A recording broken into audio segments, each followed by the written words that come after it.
because right in front of us right now, this is going to be one of the ways for people to fight in the jungle area back then using guerrilla warfare. So that would involve a lot of trap, ambush, hitting from the back, sneak attacks, using the tunnels, using the jungle as a way to fight back.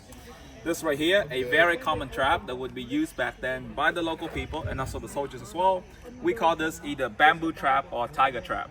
So very simple. You got a hole inside, things inside, and then on top it would be camouflage with a bunch of dirt, leaf, or grass like these. So now, whenever somebody walk around, go around the area, they get caught, fall down into something like this. Alright, a hole with a bunch of sharp bamboo spikes inside.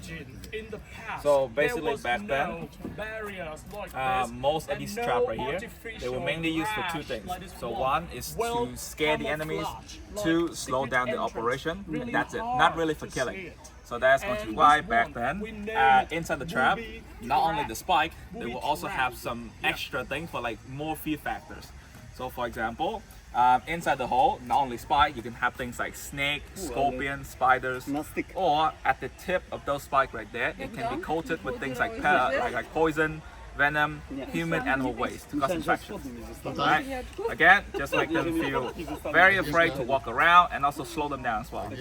So once they're done with the trap, they need to clean up everything before they can use it again. So anything that still remains inside would be all removed. Bodies, ammunition, weapon, anything that were usable back then as well would be all taken by the soldiers.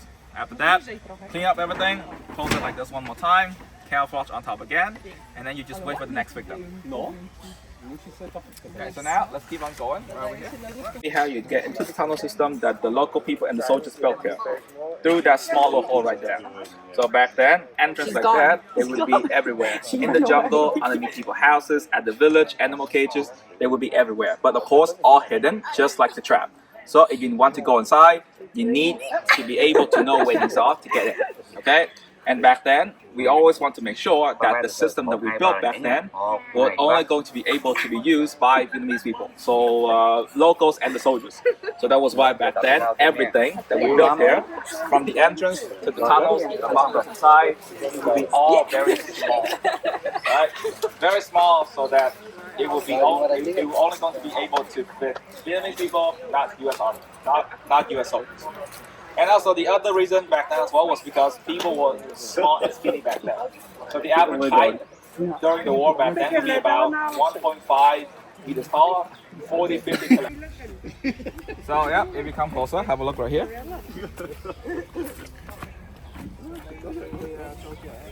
So essentially, for the first level, you go into the hole, and then you're just gonna keep going in until you reach the big bunkers inside, and then that would be the first level. So because of that, usually for the first level, when you go in, there's only going to be one way to go, but you cannot get lost. And then, how did they know where they were? so again, like I said, at least for the first level, when you go in, you're just gonna keep going until you reach the end. It's going to be the big room inside, and that's it. Yeah. So it was very simple. You just find the entrance, you go in, and then there you go, you're inside. You don't really have to worry about where to go, which direction to turn, because again, there's only going to be one way to go. So that was also going to be why back then, for most of the houses we built here, it was mainly going to be used by local people and soldiers. And for the first level, if people live inside, they're just gonna stay at the first level. They don't really gonna go down here. Right. Okay, so now you would be fine, but not for us, right? So essentially, whenever you move underground into that smaller hole right there, you have to stay very low. So usually, this will be the position that they'll have to stay in. You just squat down like this, and then this is how you're gonna move. You just duck walk, right? Some part they have to crawl, some part they have to lay down on the floor. But again, you're gonna be basically staying very low as you're moving in the tunnel system. Okay? So smaller space like this.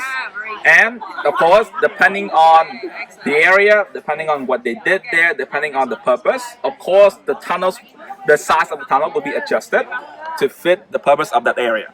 So for example, here is so this whole thing right here. This is gonna be one of the fighting bunkers that we had back then. Of course, back then it would be all covered on top. This would be the place where usually 1 to 2 soldiers, they would come here and then use this as a way to scout the area maybe shoot a couple shots to cause confusion, distraction, and then after that just go back in again. So not a lot of people would be here. So that's usually going to be why entrance, the tunnels right there would be quite small. Enough for one or like two people to move and that's it.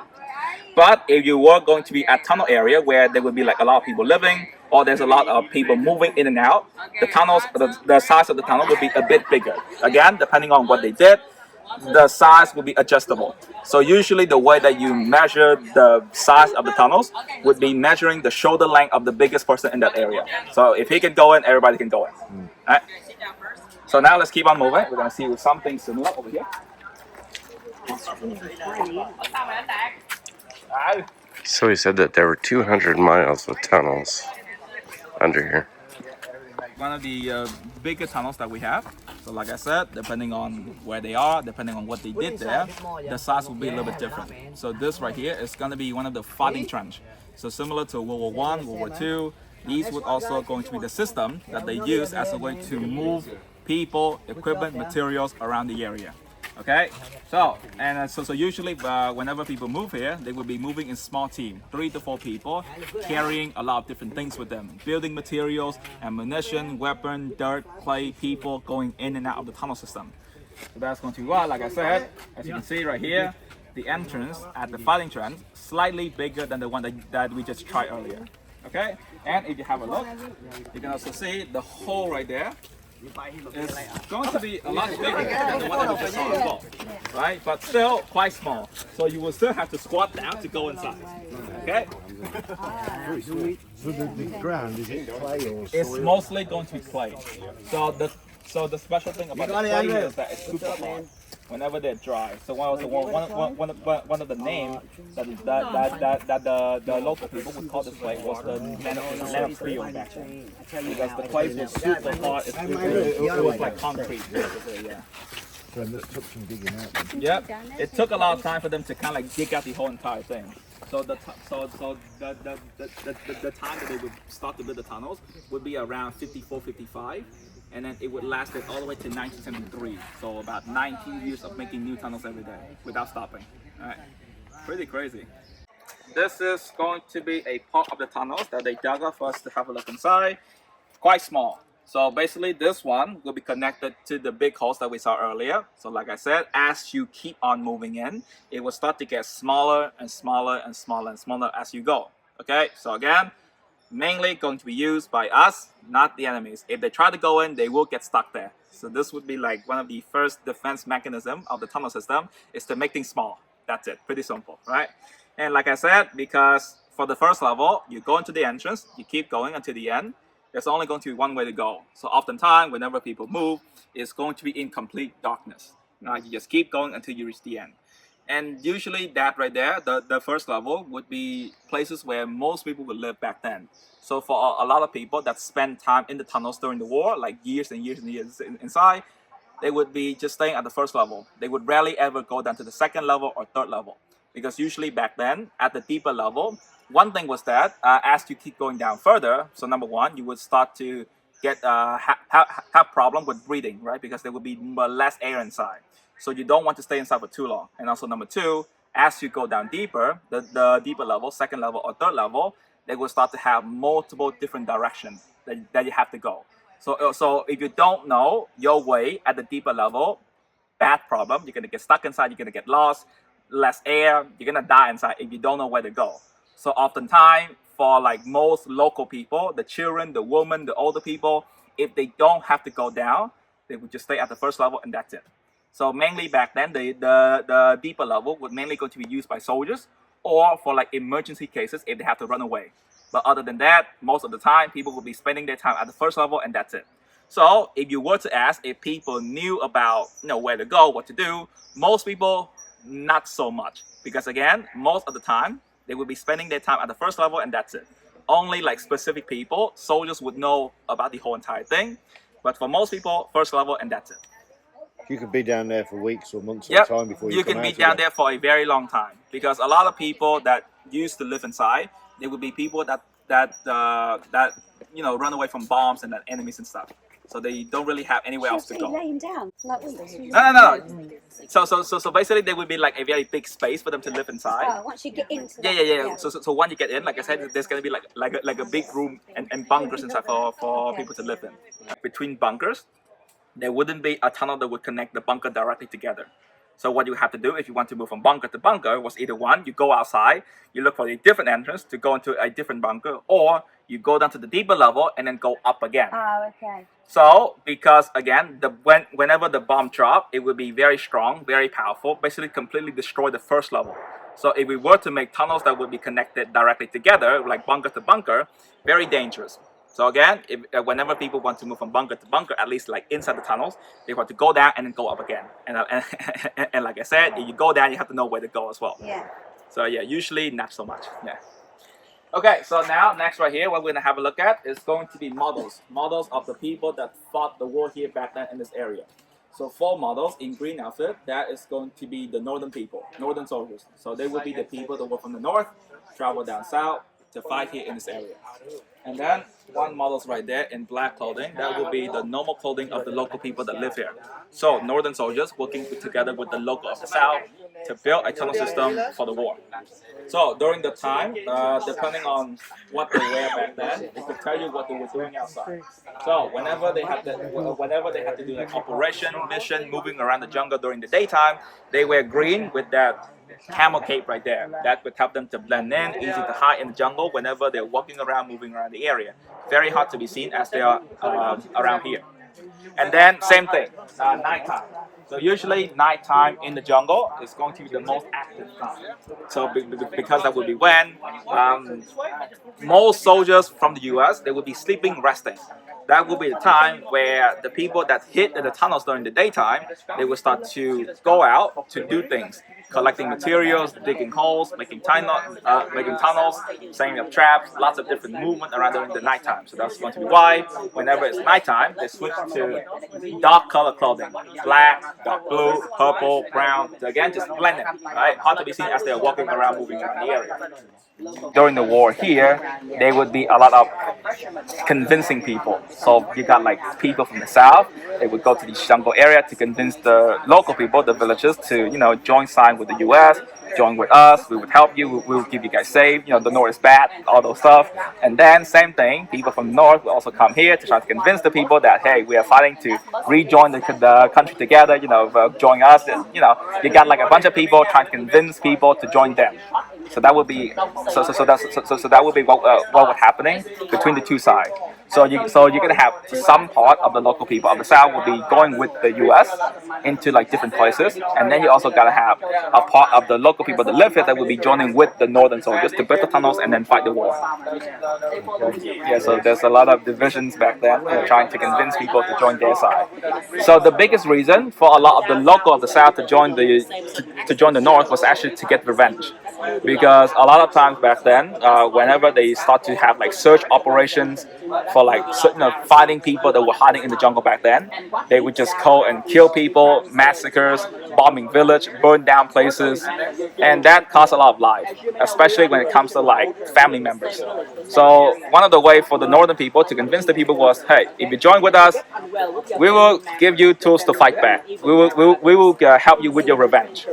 So a lot of people that were fighting the war, in their mind, it was about getting back, right? It wasn't even about trying to survive, trying to reunite the country together. It was just getting back at people that hurt them. This bunker is going to be the military workshop. So that right there will be the place where they made everything that they used for the war back then. The tools, the spike, the trap, the weapons, the landmines, it will be all made right there.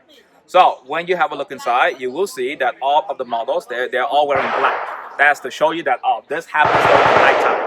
So they will be the ones to go out to the jungle to, again, collect materials. Bombshell, bomb fragment, unexploded bomb, sticks and stone, bamboos, all of that back into that bunker. And then after that, use that to make new things. So the most dangerous job that they had back then was to, like I said, cut bombs in half. Again, you go out, you take the bomb, bring it back in, and then cut it in half. 2 people, metal saw, sawing the bomb like this right in the middle. Of course, big bomb could go off at any time, so they had to be very careful. So back then, so let's just say like a bombs that weigh around like 100 kilogram, it would take them at least 3 to 4 days to cut one open. If they succeed, they get everything that they need. If they fail, that thing explodes, everyone dies. So that right there was something that they had to do to get more things to fight back. There wasn't really any other choice. It was either do or die for them. Right? And also, this bunker, even though very dangerous, it will still be connected to the tunnel system, but very far away. So if something were to happen, it would just be right here. Right? It wouldn't affect the other area. Thank you.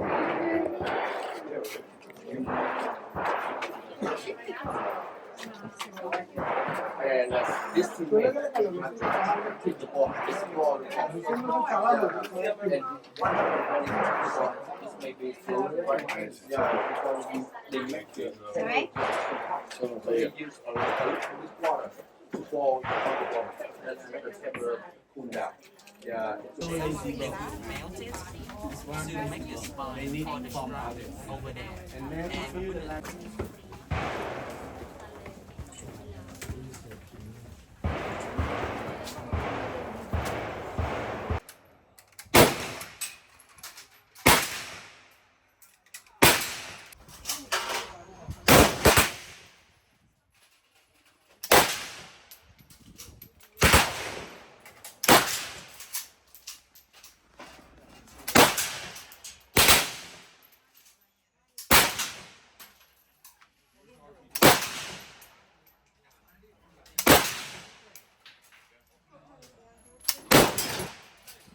Để em đổ chậm thế nào.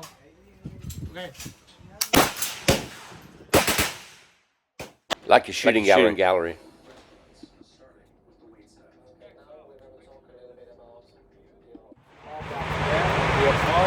So this is going to be the start of them making the tunnels back then. So they pick an area and at that they start to dig holes. So usually whenever they dig holes, it will be 3 holes like this, 1, 2, 3, forming like a small little triangle. Each hole would then be worked on by a team of about 3 to 4 people. So you're gonna have like 1 to 2 person down there digging the tunnels. 1 person is standing up here to pick up the basket full clay to give it to the other person to dump the clay away. So that whole process would usually start somewhere around 12 a.m. midnight and then work on the tunnels for about 4 to 5 hours, so like until early sunrise. After that, cover the hole, just go back in again. So this process would be something that, like I said, they would have to do for 19 years, right? 54 all the way to 73. So when they get to their desired depth, when they feel like it's deep enough, they will start to make other things. So one of the holes right here would be used as a place for them to place down the bamboo for the ventilations. The other holes might be used to make the tunnels. The other holes might be used to make the bunkers or the deeper level inside. Basically, they will start to make other things as they keep on going down deeper. So one thing is that whenever they make the tunnel system, of course, they always want to connect the tunnel together again. So this little triangle will be connected to the other triangle, and then the other triangle will be connected to the other triangles, right? You're gonna have the whole entire system connected together like that. So to do that, of course, you need to know where to go, and also have to communicate inside with the teammate as well. So the only way back then was as they're digging, they would stop a little bit, tap the wall in front of them to hear if there's any tapping back over there. If they can hear something, meaning that the two of them are getting close. So they're just gonna keep going in that direction. If they tap, cannot hear anything, go back outside, figure out the direction, and then go back in again. So yeah, it was pretty hard. It was pretty tough. You have to kind of like, trials and errors, right? Lots of trials and errors. And then usually back then, for a lot of people that made the tunnels, right, the people that actually go inside to dig the tunnels, they would basically have to stay in this position for at least 3 to 4 hours every day. So yeah, very, very bad back problems after the war. I have had the chance to meet some of them and also talk to them. A lot of them basically stuck like this forever. Next thing to see, sandals. Sandals that they used back then to walk around the jungle area during the wartime. So back then, Yep, back then a lot of these big sandals, small sandals, they would be made out of those things right there, big tires that they collect around the area. So destroy vehicles, random tires laying around, they would take that and then use it to make sandals. And back then these were very good because the sandal made from tire, they are very durable, very strong. This part right here very thick. So that as they're walking around the jungle, nothing sharp can penetrate through these. Rock, glass shot, sharpeners, bomb fragments, metal pieces, even the spike of their own trap cannot go through these. Very good. So this is how you protect your feet as you're walking around. But one problem was that again, because they have to make them very thick and dense, it's also at the same time going to be quite heavy as well. So as you're walking around with this, chances are it will leave some sort of tracks, footprints, and people can be tracked back to the tunnels. That's not good. So to avoid that, back then, there would be some altercations, some modifications. So if you look right here, you can see this is the normal one. This part will be up here. But if you look at this part is down here. So this is going to be what we call a reverse sandals. So what you do, you take this, you flip it around, and then wear it just like any other normal sandals in this direction, right? But if I flip this, you can see the two is going to be reversed. So now, if you wear a pair of these, walk this way, footprint go back the other way. Avoid being followed. Right? Small, simple trick to avoid getting followed back to the tunnels. And usually these would be oftentimes used by people that move during the nighttime. Again, nighttime, lots of people moving around, doing a lot of different things. So some would wear this, some would wear this. Again, to confuse the enemy, avoid getting tracked back to the tunnels. Okay, simple stuff. Yeah, go ahead. I mean, probably not that big, but about this size maybe. Tiny. Again, tiny people back then. That wouldn't even fit me. Okay, maybe a little bit bigger, but still, yeah, they are going to be pretty thick. Yeah. Durable as well because these things can last you a very long time if you just, if you know how to kind of like preserve it. My grandpa still have a pair of these. Yeah, well, I mean, it's pretty worn down already, but still usable, at least. Right? Now we're doing the highlights. So this tunnels right here is going to be 60 meters from start to finish, 60. Of course, if you don't want to do the full 60, then halfway at 30 meters, you can go out early. Okay, so if you want to go out early, it's going to be to your left. If you don't want to continue, if you don't want to go out, if you want to continue all the way, then just keep going to your right. Okay, go out early to your left, keep on going to your right. Start to finish is going to be 60 meters. So when you get to the end at 60, you're gonna be in a bunkers. So like I said, with the tunnels back then, you go into the entrance, you meet up at the bunkers inside. So for this bunker specifically, it's going to be a personal room for a very important person in the army back then, a two-star commander of the army. So he would have his very own room. Okay, but very simple stuff: a little wooden bed, wooden pillow, some tea sets, and then that's it. So for the tunnels, In the bags, are they going to be in my room? that should be fine. No worries. All right, let's give it a go. Not doing it. It'd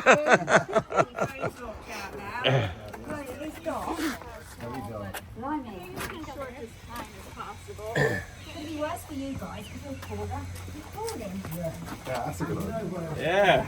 I can walk down here a little bit. You can walk on. Oh yeah. Are you gonna try? Or just take pictures? Yeah. Oh, Dad, because I can't see where you are. I need your light. There you go. That's fine. There's a little bit of light Oh, inside. it goes round to the right. Here. He's getting a bit. Yeah. Give me your phone. Yeah.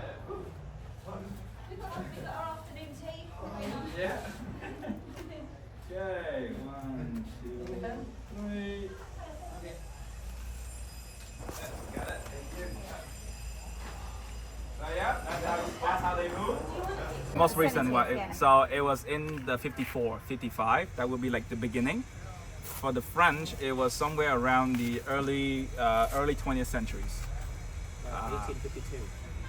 No, that's when they got here, but the war would be happening So somewhere. they built all these. How did they know they were going to have a war? Did they build these after last one? They built because of the war. After, prepared for another one. Yep. Right. Okay. Okay, so technically, tunnels making is gonna be something that we did even before this war. Okay. It happened a long time ago, through like many different wars. tunnel making is like something that people would do as a way to hide from the enemies, run away. It wasn't really used for fighting. It was not until when we got this tunnel, it got famous because this was the one that we actually used for fighting. Big tunnel system for fighting. Yeah. For the other smaller tunnel system, it was mainly built by the local people right underneath their house, right underneath their village, just to run away from the enemies, to hide from the bombs and the ammunition and the fires.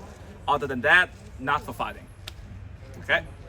So now for this bunker right here, again, this is going to be the kitchen where they cooked back then. And if you look inside, you can see right there, little fire going. So real fire, right? Not AI. I think it was about more than a couple of hundred. Yeah. So how would they got rid of the smoke? I mean, Yeah, so that was the problem, right? flush. Cook wood and fire, lots of smoke coming out. Yeah. So to fix this, number one, whenever they cook, it's going to be early morning, 2 to 4 a.m. and then start at the 5. No more cooking after that. Second, as you can see, like with the bunker earlier, everything will be underground, right? Yeah. So, you know, Be built rooftop into it. exposed like this, not gonna happen. Everything will be underground. So,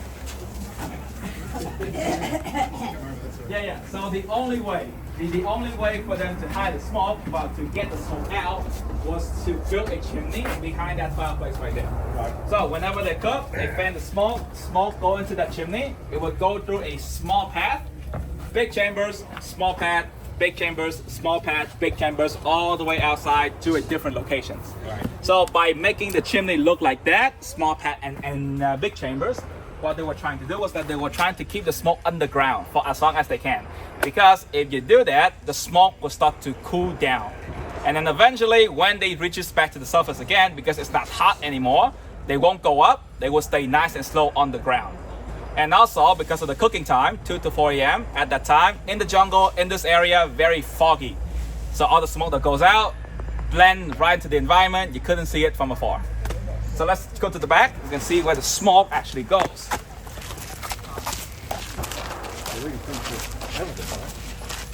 This goes again, trials and errors. Another kitchen.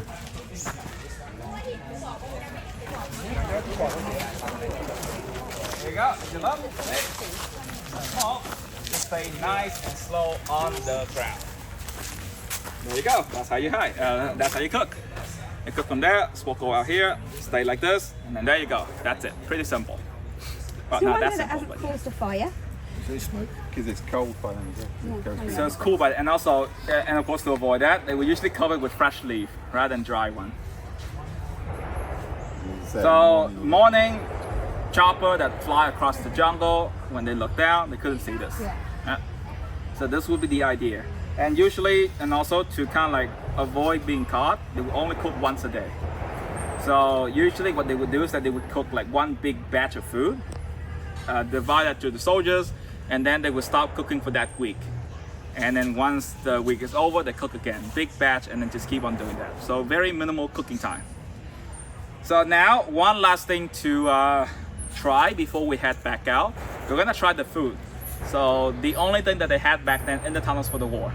So you guys just, go to that table right there. I'm gonna bring something for you guys to try. So like the head of the party would sit here. You got the members over there having meetings. And there will be like the typical things that you will see. The flag of the era back then, where you got two colors. So basically the two color representing the two sides back then. Red is for the communists, blue is for the South. Right here, this is the thing. Chips. Not really. I mean, this thing can be chips if you're from like Argentina. But so this right here, this is gonna be a type of root vegetable that grows a lot here, especially in the jungle area of Vietnam. We call this củ mì or khoai mì. That's the Vietnamese name. English name, cassava. Tapioca, yucca, they have like a bunch of different names depending on where you're from. So again, these things, they are root vegetables. They grow underground just like potatoes, sweet potatoes, and we would harvest them for food. So this thing right here, a few good things about them. Number one, they can grow basically anywhere. It doesn't matter the condition, the soil, they will always grow, okay? And second thing about them is that they are very filling. So these things are filled with carbs and fiber, meaning that back then, whenever the soldiers they feel hungry or whenever they eat, 4 to maybe like 5 pieces like this would be good enough for them to feel full, and that's it. And then you just keep on going. So this right here would be something that a lot of people that live in the tunnels back then would have to eat for years and years and years and years living inside. Nothing else, just this. Sometimes if they're lucky, they might find like a snake, scorpion, spider, but other than that, it's gonna be something like this. And they bake it. You steam it. So you steam it in that kitchen right there. Okay. Right? Because again, if you're if you're like grilling food, you're baking things, it can cause smell. Yeah. So you want to avoid that as well. Yeah. So either steaming or boiling would be like the safest way. Yeah. And of course, for the taste, they are pretty bland. They don't really have that many flavor. So usually back then, either people would eat them with some salt, or you just shove it to your throat, drink some water, wash it down, and that's it. Get it over with. Other than that, now we do get more flavor. So this little dipping right here, salt, peanut, sugar. Take this, use the dipping, and then there you go. That's how you improve the flavor. Yeah, so go ahead, try some before we go out. So very good, They look like little chips, aren't they? you know, Cooking. very good diet food as well. You go first.